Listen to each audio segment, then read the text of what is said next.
vamos a hablar un poquito, estos son 2 capítulos que son muy cortitos, que o sea, los puse solamente en esta primera clase solos, antes lo poníamos con algo de desarrollo intrauterino, pero porque para no empezar como con demasiado, ya la semana que viene van a tener que leer un poquito más, ¿no? Desarrollo intrauterino, primer año de vida, pero para arrancar un poquito, eh, digamos, con el tema de la psicología del desarrollo y empezar a adentrarnos en los que vamos a ir viendo a lo largo de las clases.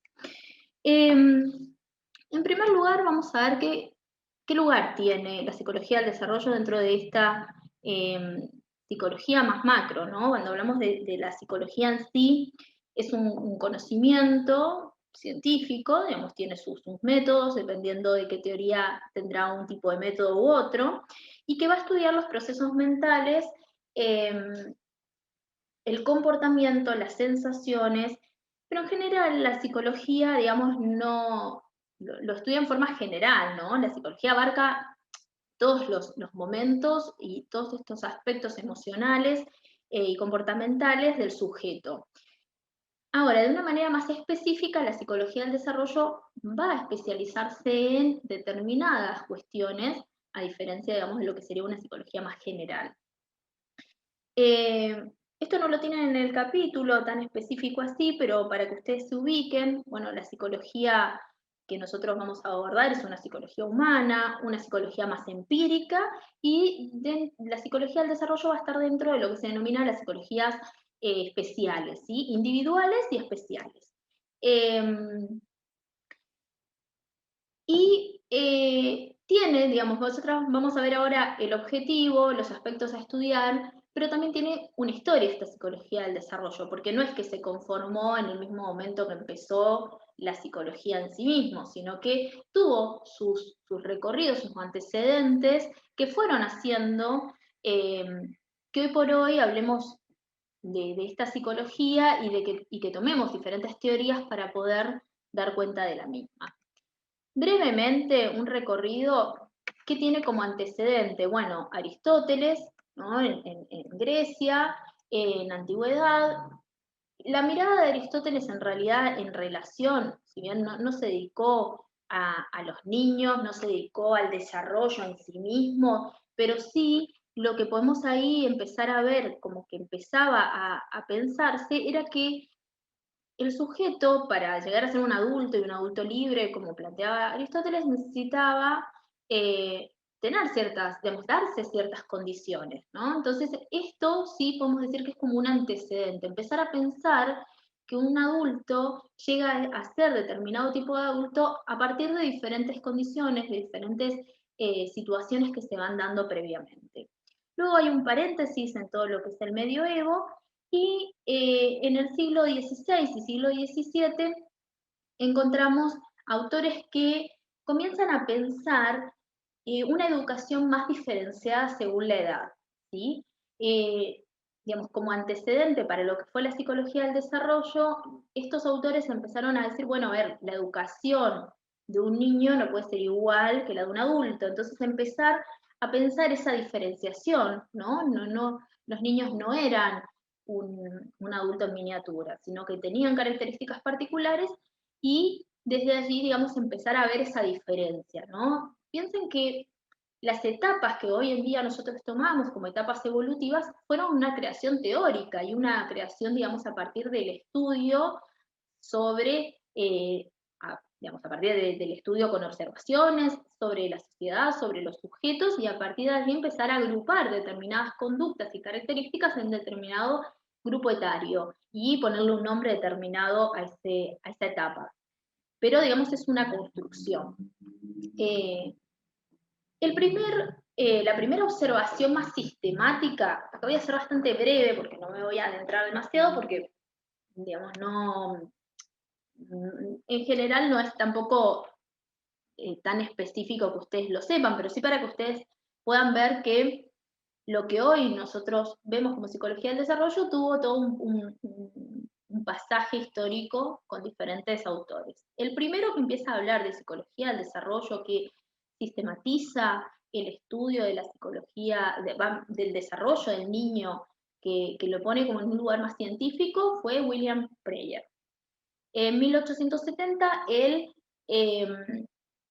comienza, digamos, él escribe un libro y comienza a estudiar cómo son los comportamientos que va teniendo un niño a lo largo de los años, justamente era su hijo, casi una gran mayoría de los científicos y de los estudiosos investigadores de determinadas épocas experimentaban con sus propios hijos, nietos y demás, y sobrinos, pero digo, esto de empezar sistemáticamente a llevar una observación de las conductas que aparecían o que desaparecían.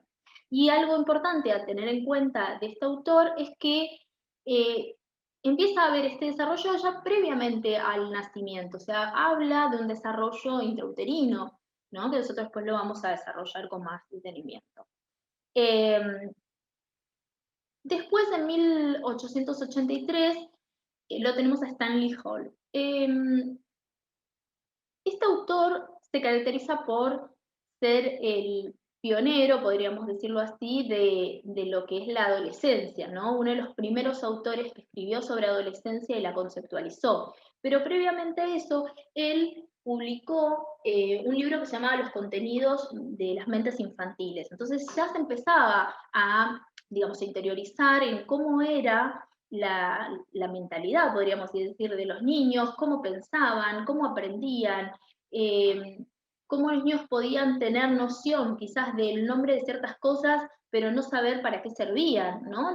Poder reconocer un objeto, manipularlo e interactuar con ellos, pero sin demasiado, digamos, profundidad en el conocimiento sobre el mismo.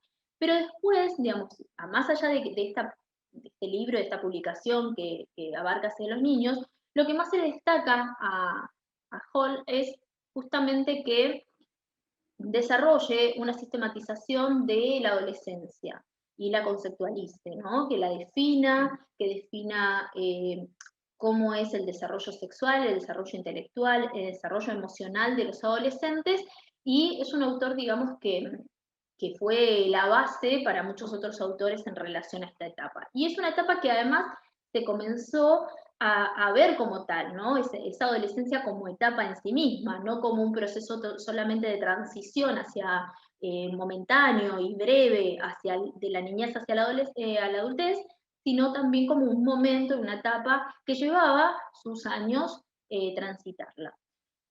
Bien, y por último, en estas primeras observaciones sistemáticas, por último digo en realidad, previo a las diferentes corrientes como el psicoanálisis, como el conductismo, como eh, en la teoría cognitiva de Piaget o el constructivismo de Piaget, tenemos estos autores, ¿no? Después de 1900 tenemos todo lo que son las corrientes psicológicas que vamos a ver que son diferentes teorías que contribuyeron, pero que no, digamos, que están más encuadradas en lo que tendría que ser la modernidad, ¿no? La posmodernidad. Eh, Baldwin es un autor que muchos de los conceptos que él desarrolla los retoma a Piaget, los desarrolla y los profundiza a Piaget, y nosotros los vamos a tener como más presentes con Piaget que con este autor, ¿no? Como asimilación, acomodación, el desarrollo a nivel genético, la reacción circular. Son términos que, por ejemplo, nos suenan mucho a la teoría cognitiva de Piaget o a la teoría constructivista de Piaget, pero que en realidad Piaget los toma de Baldwin.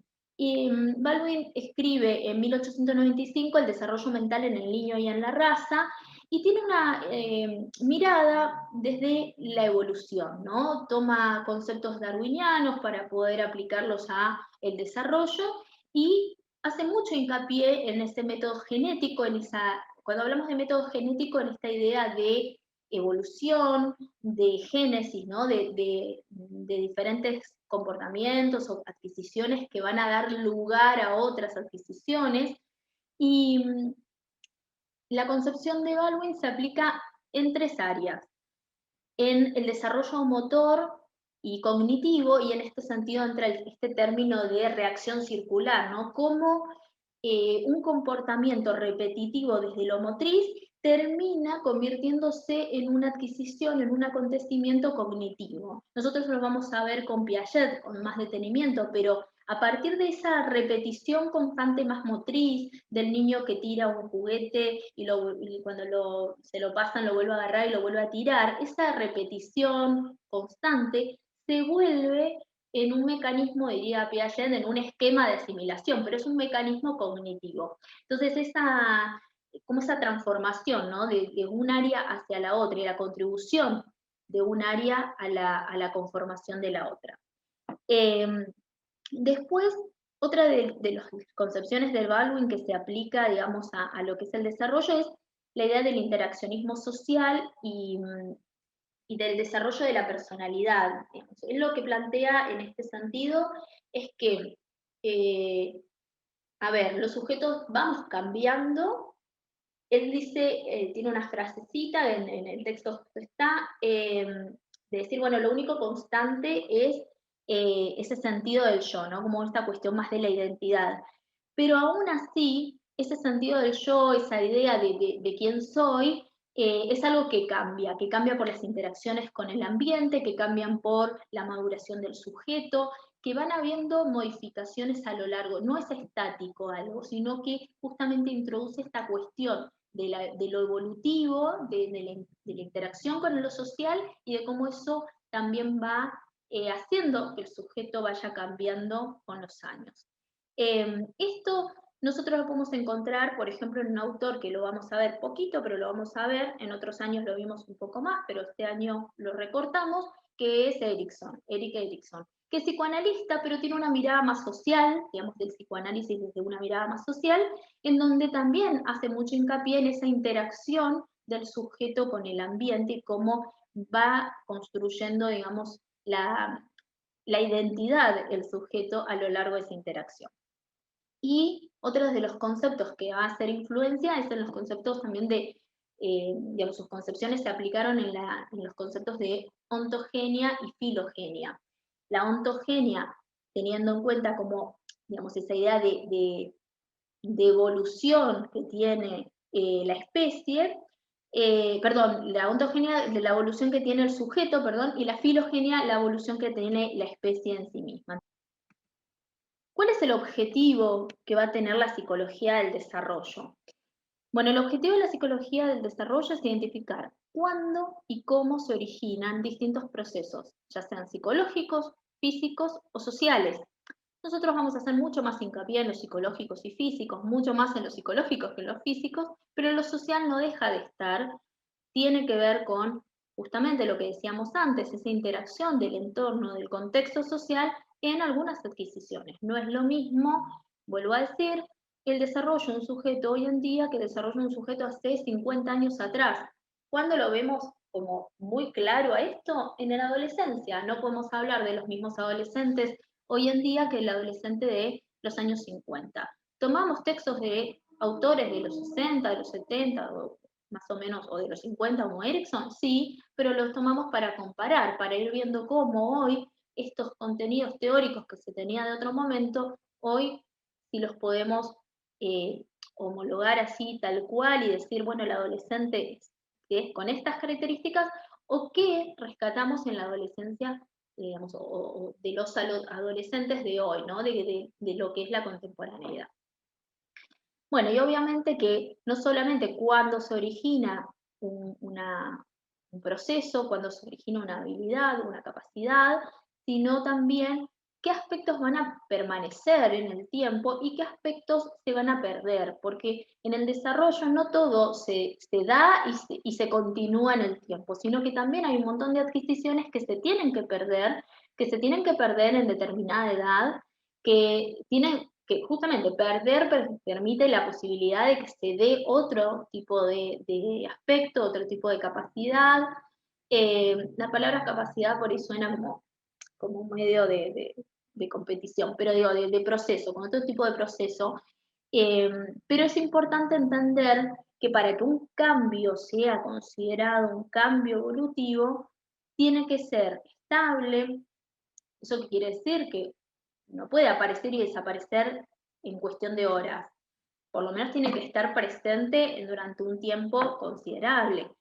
Tiene que ser sistemático, o sea, tuvo que tener un cierto orden, un cierto a ver, cuando hablamos de sistematización también de que los procesos van dándose en general, evolutivamente, de menor a mayor capacidad, digamos. Entonces ese proceso sistemático tiene que darse y, bueno, y obviamente eso implica también que se dé progresivamente, ¿no? Que cuando hablamos de desarrollo, como así cuando hablamos de crecimiento, tenemos en cuenta que en ese concepto está incluida la idea de la progresión. Uno va avanzando hacia adquisiciones diferentes y mejores.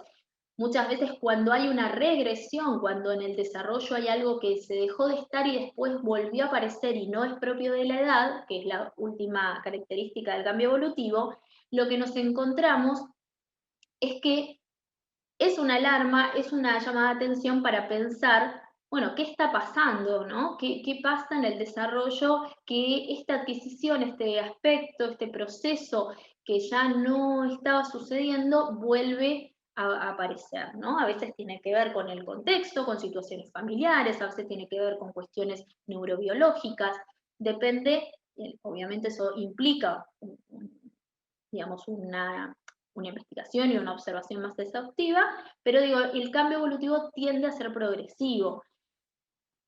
Hay veces que hay ciertas regresiones consideradas como, bueno, comunes en determinados momentos, pero en general las adquisiciones progresan. Y es en función de la edad, porque bueno, esto que decíamos, ¿no? Esto que los primeros estudios ya se estaba viendo con que a determinadas edades se daban diferentes características, es justamente, bueno, la edad va a determinar también que algunas adquisiciones se den, pero no es tan estático. Hay un margen, ¿no? A veces uno plantea, bueno, no sé, por ejemplo, la angustia del octavo mes, ¿no? La palabra ya el digamos, este organizador ya nos dice que tiene que aparecer en el octavo mes. En la realidad, esto puede aparecer en el séptimo mes, puede aparecer en el noveno, a veces hay un margen. Ahora, la angustia del octavo mes, si tiene 2 años y no apareció, obviamente que cuanto más lejos esté de ese momento en donde la generalidad lo tiene, más alejado estoy de lo esperado, de lo que el desarrollo plantea. Esto está siempre sujeto a cambio, ¿no? Vuelvo a decir, así como decíamos, el sujeto está en constante cambio, la interacción con el ambiente lo hace cambiar, pero vamos, también las investigaciones siempre van un poco detrás de los cambios, entonces a medida que se van sucediendo, a medida que se va reiterando esos cambios y se va estudiando, se puede ir como tratando de modificar algunos conceptos que tenemos con respecto al desarrollo, con lo esperable para una edad, con lo esperable para otra. Hace varios años atrás, o sea, cuando digo varios, digo más de 20 años atrás, hablar de preadolescencia tal vez nos sonaba más a una pubertad. Y hoy hablamos de preadolescencia a los 9 años. Entonces es un concepto que se fue acuñando, se fue, digamos, popularizando también y se fue teniendo también considerando un grupo etario dentro de ese concepto. Bueno, hoy hablamos de preadolescencia en lo que antes decíamos que eran niños. Entonces eso también tiene que ver con los cambios, con las investigaciones y con los avances que uno va haciendo y lo que va incluyendo como teoría, porque todo esto es teoría para poder comprender los comportamientos, lo que decíamos antes, ¿no? Ese objetivo de poder comprender esos procesos psicológicos, eso que sucede y cómo lo vamos a incluir en el devenir del sujeto. Bien, ¿qué vamos a estudiar de estos diferentes, digamos, de este desarrollo? Bueno, vamos a estudiar 3 ámbitos. Vamos a estudiar el ámbito físico-motor, el aspecto físico-motor, que acá en general, digamos, lo que nosotros vemos es el crecimiento físico, los hitos del desarrollo. Casi siempre el crecimiento físico lo tenemos visto desde el desarrollo intrauterino y el primer año de vida. El crecimiento físico también se va a ir dando durante el resto de la vida del sujeto. Lo que pasa es que, bueno, después nosotros desde la cátedra nos abocamos más a otros aspectos que a lo físico-motor, pero eso no quiere decir que no suceda. En la adolescencia, por ejemplo, hay un desarrollo físico importante. Bueno, el crecimiento físico, los hitos del desarrollo, nosotros lo vamos a ver en los primeros 2 años de vida principalmente porque además es una etapa en la que se hace mucho hincapié en esos hitos del desarrollo, del cumplimiento, es la manera también de ir viendo que ese desarrollo vaya dándose de manera adecuada. El desarrollo del cerebro, ¿no? La neurología y la neuropsicología desde el ámbito psicológico ha dado ese aporte de poder ver cómo el desarrollo del cerebro se va dando, no solo en el desarrollo intrauterino, en los primeros años de vida, sino también en la adolescencia, ese desarrollo que se da, digamos, hasta lograr su madurez a los 22, 23 años, luego también nosotros no lo vemos con tanto detenimiento, pero sí hay todo, digamos, un desarrollo o un cambio en lo que son las estructuras cerebrales los neurotransmisores y la forma en que procesamos, eh, digamos, a nivel cerebral en lo que es la adultez, digamos, la adultez tardía o la tercera edad o la vejez, como le quieran decir. Entonces, el desarrollo del cerebro también nos da cuenta de ese desarrollo. Eso también tiene implicancias en aspectos cognitivos, en aspectos físicos, en aspectos psicológicos. Y la madurez sexual, principalmente en adolescencia, principios de adultez, como para poder focalizar este aspecto más, digamos, físico-motor. El afectivo social, bueno, el desarrollo del aparato psíquico, ese concepto de aparato psíquico es muy psicoanalítico. Algunos pueden decir, bueno, de la mente, de la personalidad, bueno, depende de qué autor lo toma de diferentes maneras. Nosotros, como vamos a tomar cuestiones de Freud, lo puse en este sentido, ¿no? El desarrollo del aparato psíquico, ¿no? Cómo se va desarrollando no solo ese inconsciente, preconsciente e inconsciente, sino más bien cómo evolutivamente, si bien no vamos a hacer, digamos, una clase específica del ello, yo y el super yo, pero sí entender que digamos, ese aparato psíquico, estas instancias psíquicas que dice el psicoanálisis, se van a ir dando a lo largo de los primeros años de vida y adolescencia. Eh, la sexualidad, en este sentido ahí retomamos no solo a Freud, sino a otros autores, Ana María Fernández, tenemos algo también para poder hablar de género, de sexualidad, algo, digamos, un artículo que tomamos del INADI para poder hacerlo como un poco de glosario para poder hablar del tema. Bueno, género y identidad, que bueno, ahí el concepto de identidad, si bien no abarca solamente la adolescencia, tiene que ver con todo digamos, el ciclo vital del sujeto, sí vamos a ver que eso aparece como una palabra muy recurrente en la adolescencia y le vamos a dar como un poco más de, de mirada a la identidad en esa etapa que en otras, pero sepan que la identidad es algo que es un constructo que uno lo va conformando, diría Erickson, desde el momento del nacimiento y ya desde antes está predispuesto por el entorno, desde el momento del nacimiento hasta la muerte, ¿no? Esa identidad siempre está en una constante